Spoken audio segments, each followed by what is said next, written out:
Welcome to Almanac North. I'm Brett Scott. Thank you for joining us. Tonight, we'll hear from a local judge, a singer-songwriter, and an author from the Northland. That's all coming up, but first we begin this evening with some headlines. The Minnesota Department of Transportation will host a virtual public meeting on Tuesday, May 27th at 12:15 p.m. to provide an update on the Twin Ports Interchange project. You can join the meeting and find details at dot.state.mn.us. MnDOT staff will be giving a short presentation and answering questions. Accessibility accommodations are available. For more information and to follow updates, you can follow MnDOT Northeast on Facebook. May is Stroke Awareness Month, and Minnesota mom Angie Hammer is urging others to know the warning signs. At just 39, she suffered a stroke while out running errands. Thanks to quick action and a stroke-ready hospital, her life was saved. Stroke is a leading cause of death in Minnesota, and every second counts. Remember, be fast. Balance eyes, face, arms, speech, time. Don't wait. Call 911. Learn more and find designated stroke hospitals at health.mn.gov. Memorial Day weekend is often kicking off boating season in Minnesota, and the DNR is reminding everyone to stay safe on the water. With lakes getting busier, conservation officers are encouraging life jacket use and safe boating practices. Boating fatalities have been historically low the past 2 seasons, and officials want to keep it that way. New boating safety education requirements are also in place. For tips and more info, you can visit mndnr.gov/boating safety. Next, we will send you over to Denny Anderson. Denny? Thank you very much, Brett. I'm Dennis Anderson, and this is Denny's Desk. Well, as spring is turning to summer, the forests of northeastern Minnesota remind us how fragile the balance of nature can actually be. Recent fires in our region have burned widely, and they've made national news. Fires like Jenkins Creek and Camp House have forced evacuations, strained emergency crews, and filled our skies with smoke. Wildfire is part of nature, certainly, but the size, speed, and frequency that we experience, fires are becoming a part of something bigger. Hotter days, drier springs, and longer burn seasons are reshaping the landscape we love. And that's not just an environmental concern, it's a cultural and economic one. Minnesota's natural beauty isn't just scenery, it's the lifeblood of our tourism and recreation economy. From hiking and camping to cabin life and canoe trips, our identity and many people's livelihoods are dependent on the woods and waters of the state. And that's why wildfire response is more than a one-season story. It's about smart forest management, climate-aware policy, and coordinated emergency planning. But it's also about community, neighbors helping neighbors, landowners working with agencies, and everyday Minnesotans respecting fire bans and land stewardship. Because when we come together with foresight and respect, we protect more than trees. We protect the places we gather, the memories we make, and the future we pass on. And so this has been Denny's Desk. And now back to you, Brett. Denny, thank you. On this week's episode of Making It Up North, folk singer Charlie McGuire is on tour through the Arrowhead Library systems performing his new songs and stories of commercial sailing on the Great Lakes. Take a listen. All right.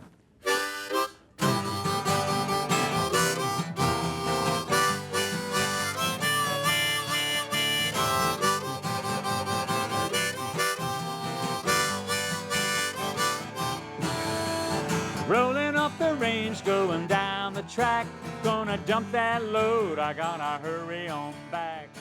Over the trestle now. You know, the title of the library programs I'm doing for the Arrowhead Library is called Bardolina, and the whole basis of the program is to show how sailors live and work now, ordinary working people. And going to Bardolina means that you don't go to a country on a ship. You go, it's more of a state of mind. Bardolina in Filipino means doing a job you can't get out of, and that kind of sums up what sailing is, or what it can be certain days. Not to China, not to Spain, not to America, nor the Argentine. It's not an earthly place, It's not another lover's face, it's endless days in Bartolina. Oh, it's endless days in Bartolina.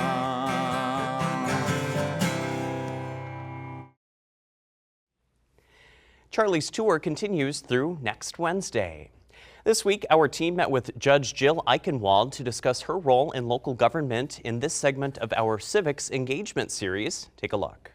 I'm Jill Eichenwald. I'm a district court judge for the state of Minnesota. So a common way that we think about a judge is we think about them as a referee.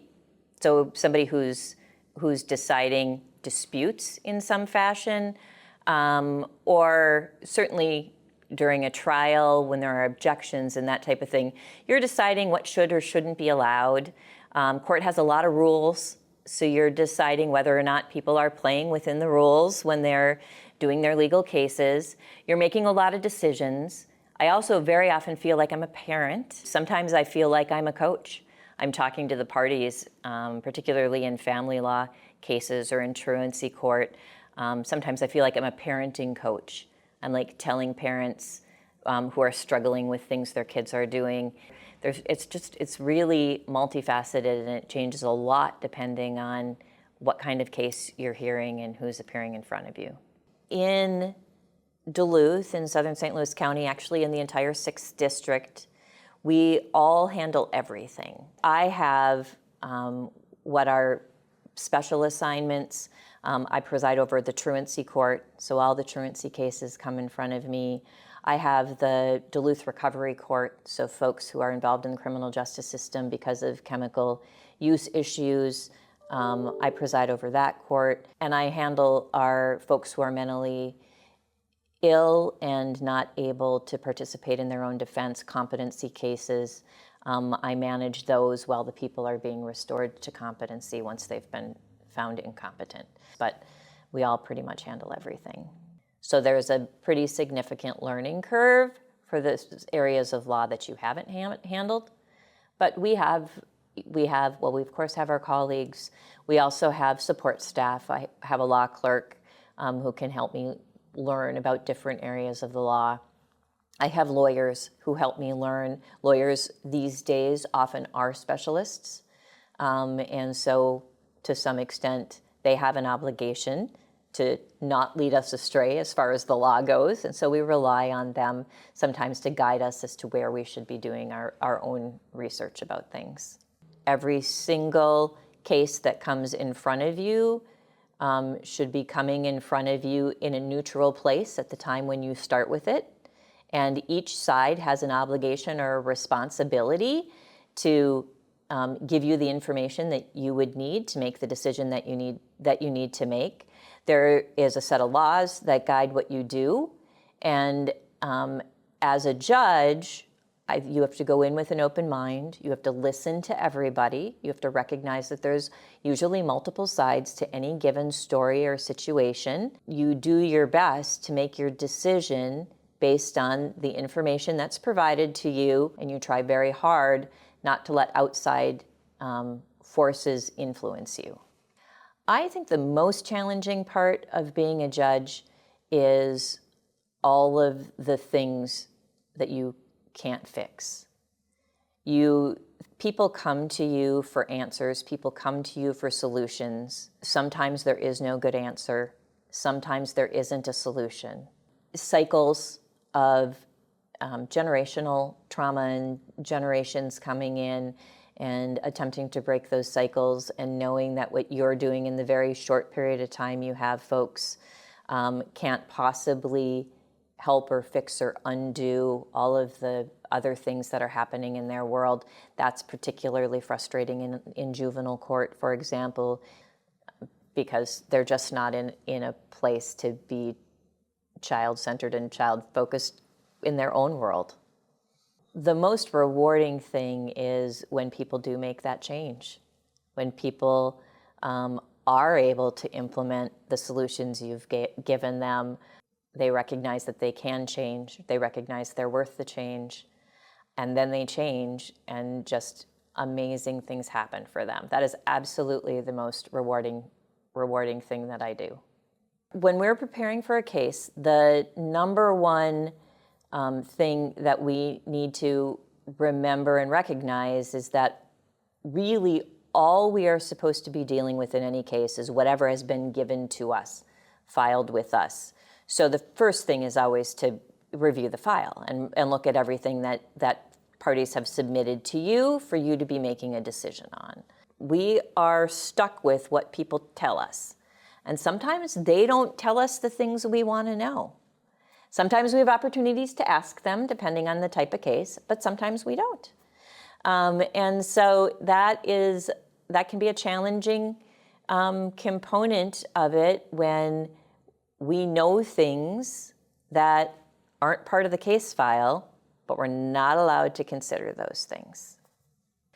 So I was inspired to a career in law in ninth grade when we studied the government system and we just studied the judicial branch, and we had mock trials in our government class. And that was the time when I decided that I was interested in becoming a lawyer.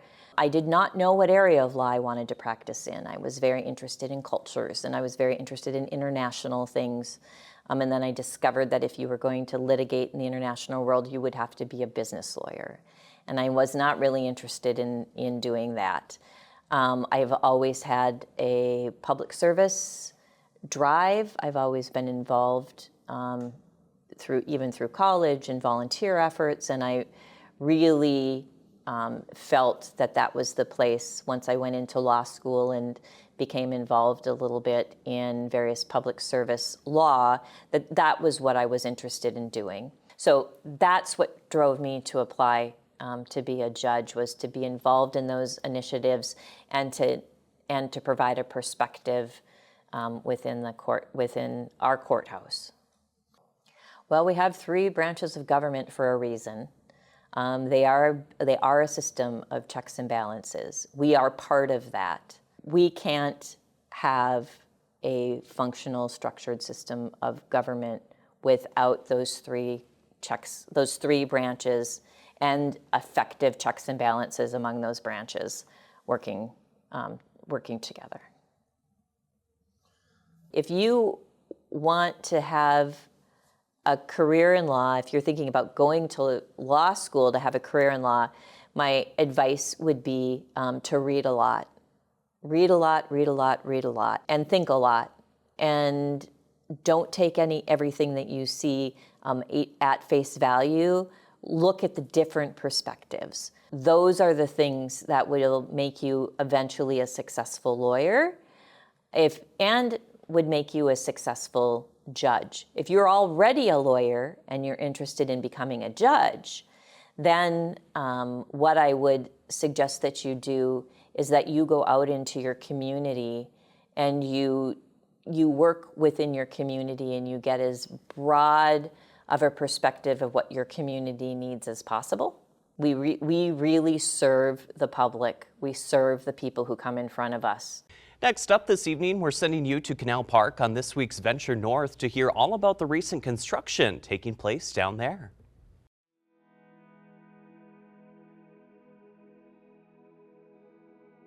Hi, my name is Monica Anderson, and I'm a project engineer for the Duluth Resident Office of the Detroit District of the Army Corps of Engineers.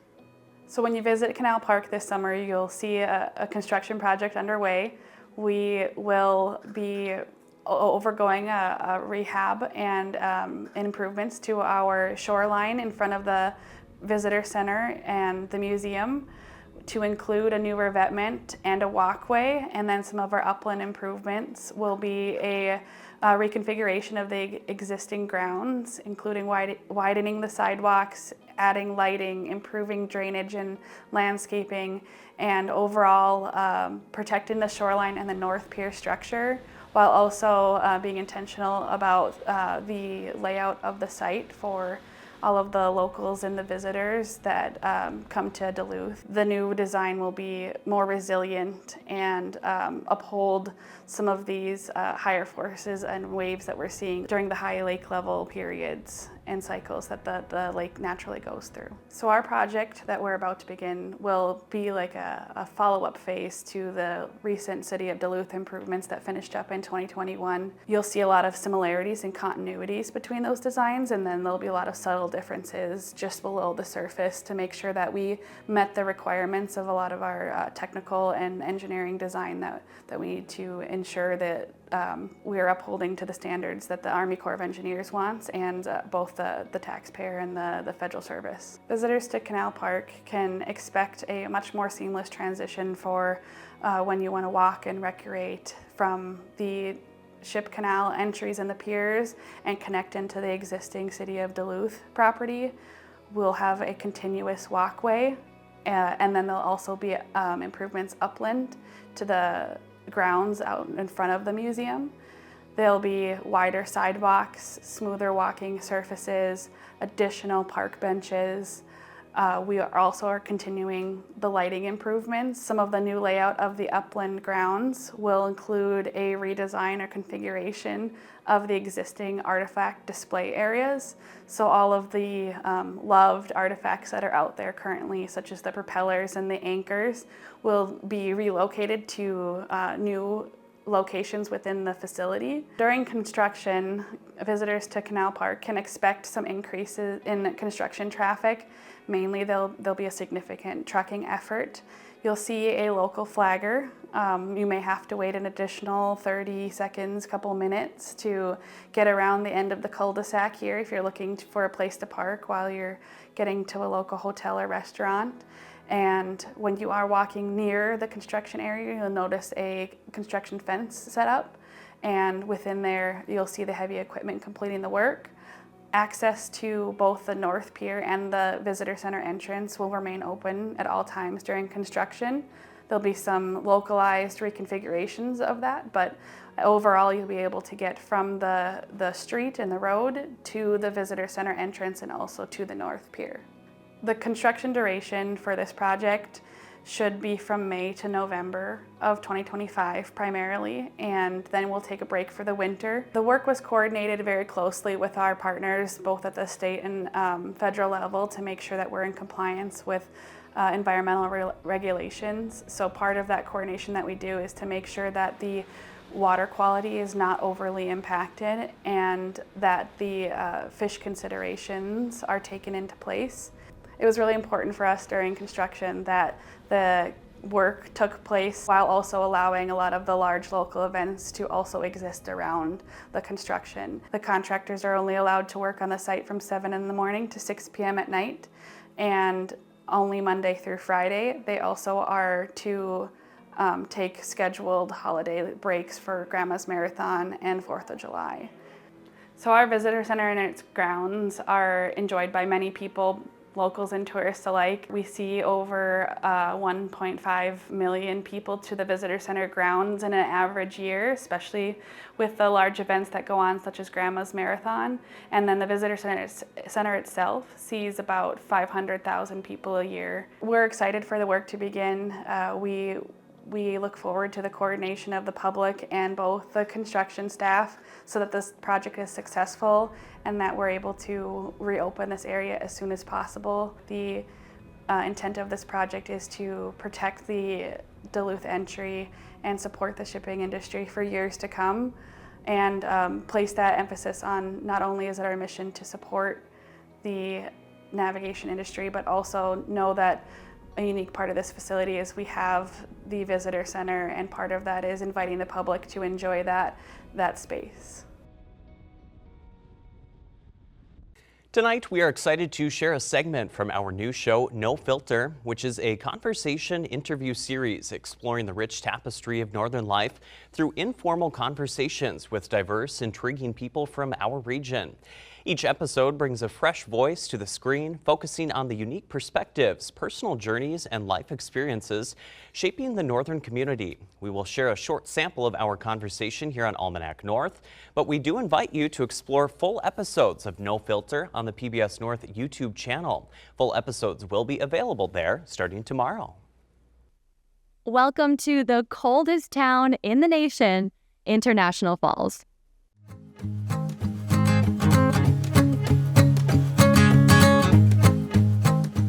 Our next guest is an acclaimed author, storyteller, and writing mentor.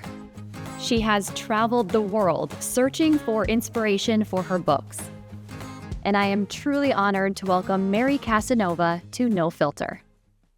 Hi, Mary. Thank you so much for joining us on No Filter. Hi, Kristen. Great to be here. It's an honor. Thank you. Oh, we're so happy to have you. I'm so excited to get into your background and all the amazing work that you do. But I want to start at the beginning. You grew up with a lot of siblings. Yes. How many? 9 siblings, so that means 10 total. Down in the Twin Cities.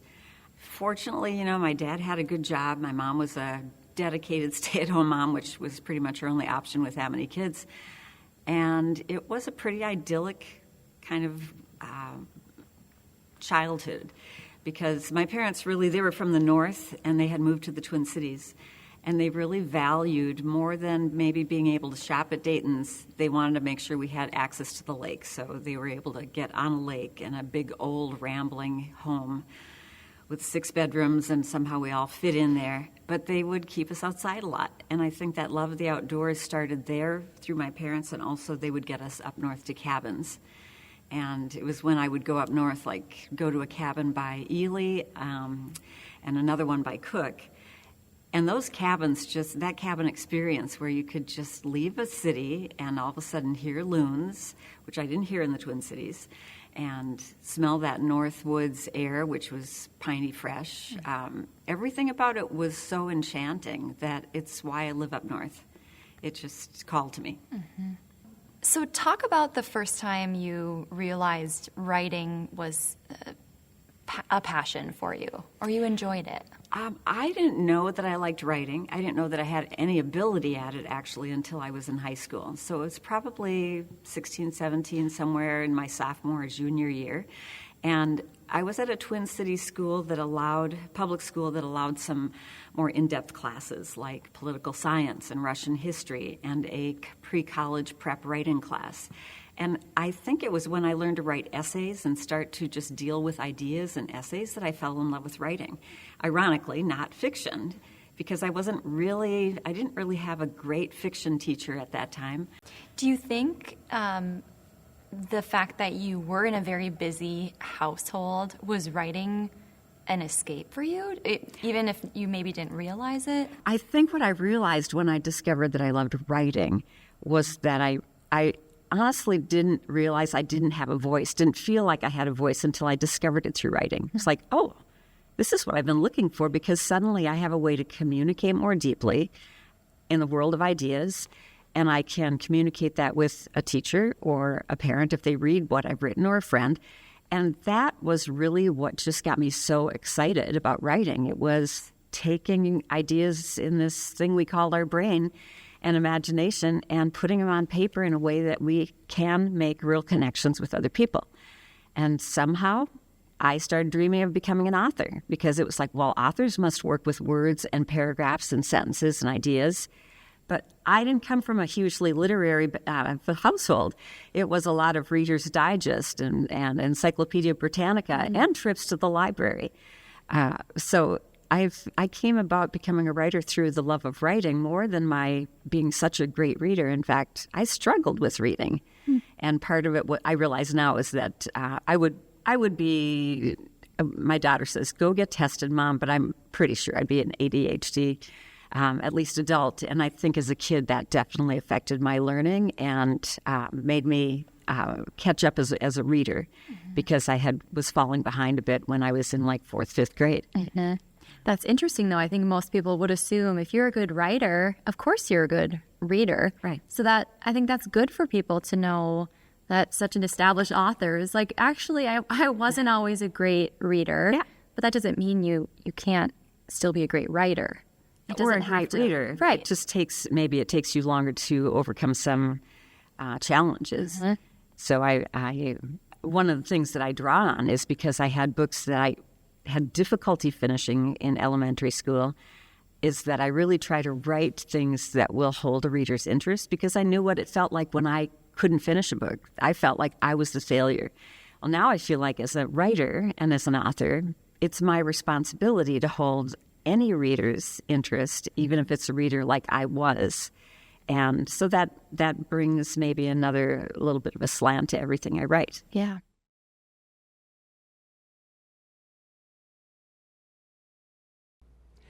Well, that is it for this week's show. I'm Brett Scott. Thank you for joining us. Have a great night.